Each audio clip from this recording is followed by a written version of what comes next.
Okay, guys, so I alluded in a previous video about the gentrification of Muay Thai about um, an issue with Jeet Kune Do or JKD that kind of perturbs me a little bit that I noticed online.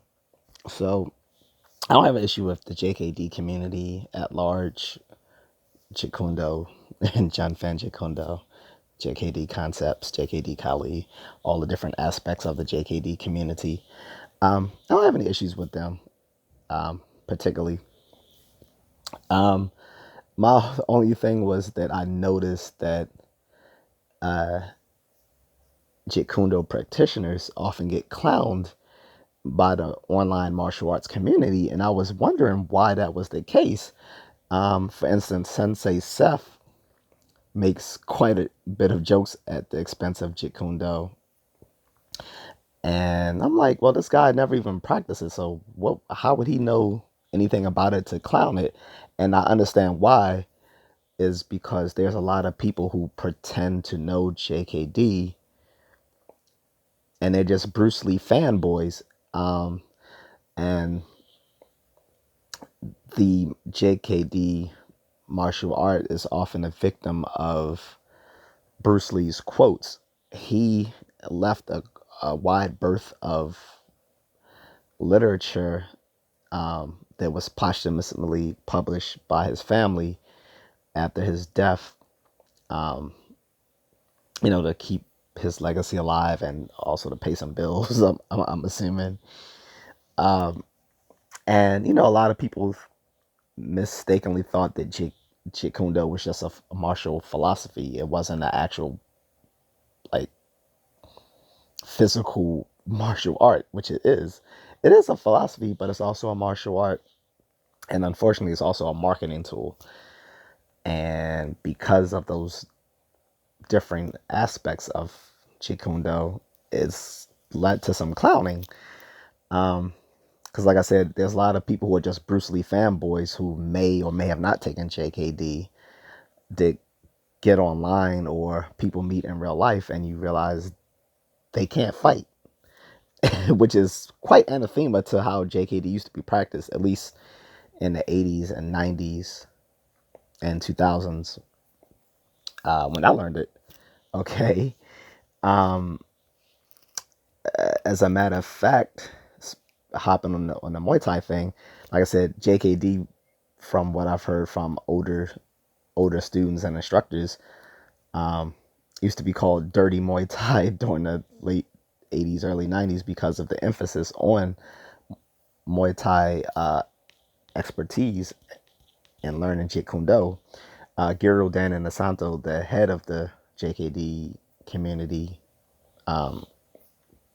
had originally required that his students be certified in Muay Thai to be certified in Jun Fan Jeet Kune Do.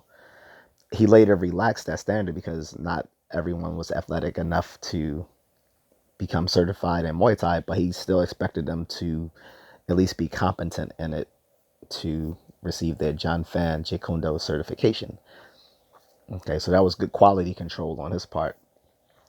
But as his instructors went on to teach their own folks, they had their own different standards of how they certify folks, maybe to the chagrin of Inasanto or the standards that he and Sijo Bruce Lee and Sijo um, Taki Lee had put down previously. Taki Lee was one of Bruce's best friends who's actually in the hierarchy higher than Dan, but unfortunately he passed away a few years ago. In any case, so you get these guys coming online and they're doing a bunch of fugazi stuff because they're not competent in the art. So John Fan-Jeet Kune Do, to a lot of people don't know, is a martial arts system that comprised of three different styles that Bruce Lee developed in his lifetime. So a lot of people are aware that Bruce Lee started his martial arts journey in Wing Chun Gung-Fu, and some people say also in Tai Chi by his father, as well.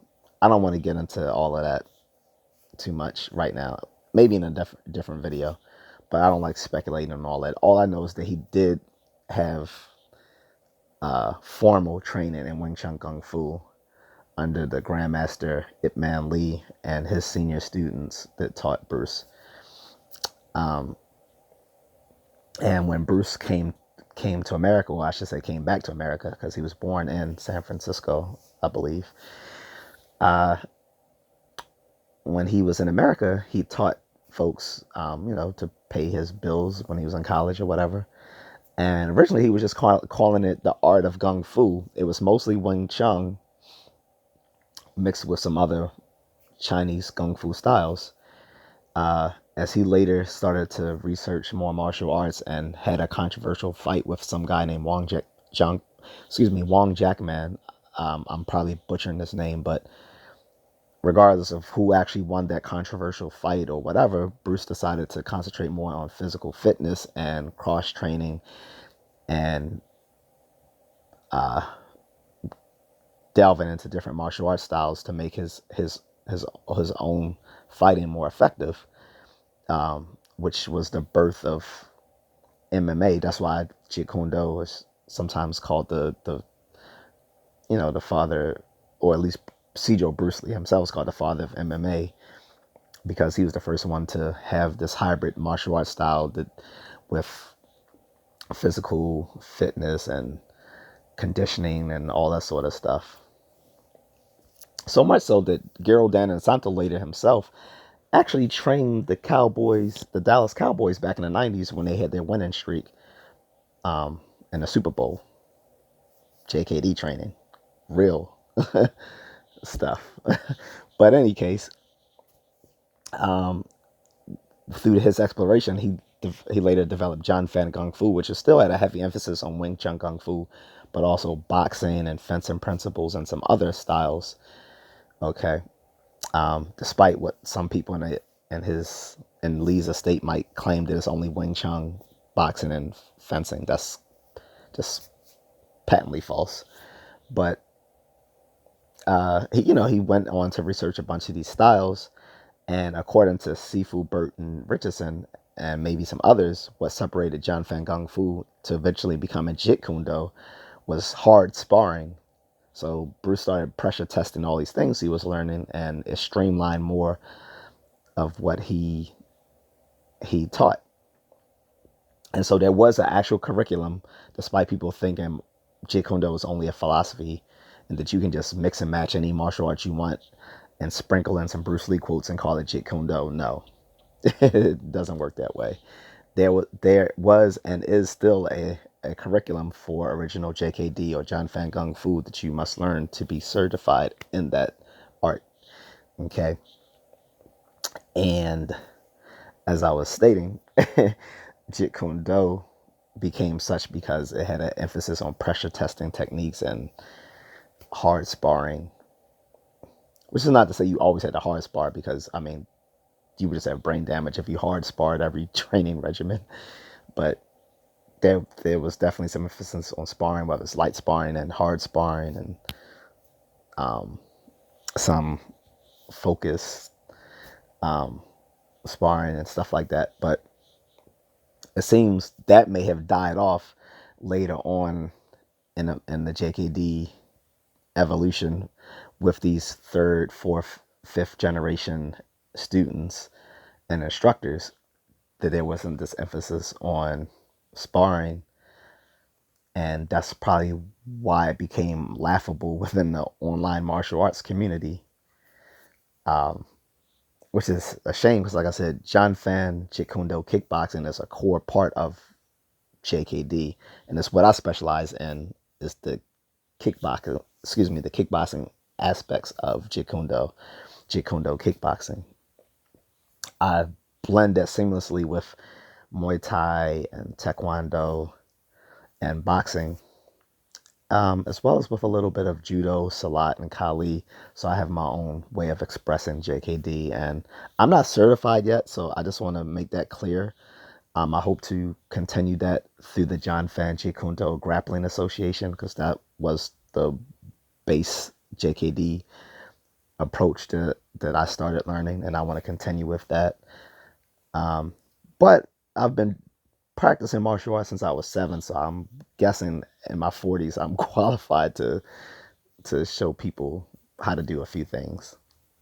But I don't go around calling myself a shifu, sensei, guru, instructor, anything like that. I just say I can coach you.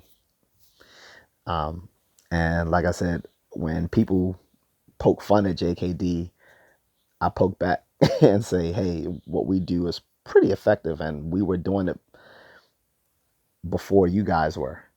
As a matter of fact, you guys are probably doing it because we put it out there first.